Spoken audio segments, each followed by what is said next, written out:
En visite en Bretagne, à quelques minutes de la décision du Conseil d'État, la tension est palpable chez le ministre de l'Intérieur.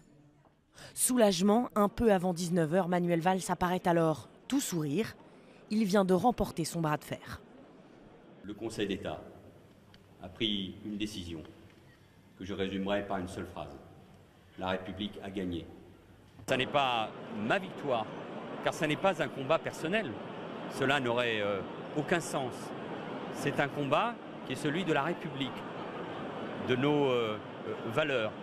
Faire interdire juridiquement les spectacles de Dieudonné, même au sein de la majorité, le pari du ministre de l'Intérieur avait été jugé risqué. Le Conseil d'État lui a finalement donné raison, soutien unanime de la classe politique.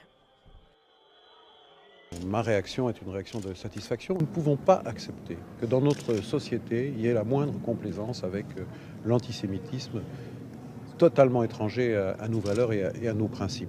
Moi, je me félicite que la plus haute juridiction de notre pays ait dit qu'un spectacle raciste causait un trouble à l'ordre public et donc ne pouvait se tenir.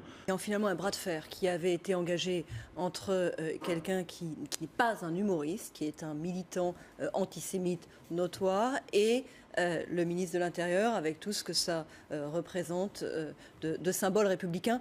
Et naturellement, moi je suis heureuse que ce soit le deuxième dans ce contexte qui ait gagné. Je souhaite que pour la suite, on trouve d'autres moyens, des moyens où on puisse mettre de la sérénité en quelque sorte dans le débat et qu'on ne se retrouve pas régulièrement dans cette espèce d'affrontement de face à face qui fait beaucoup de publicité à Dieudonné quand même, hein, il faut bien le dire.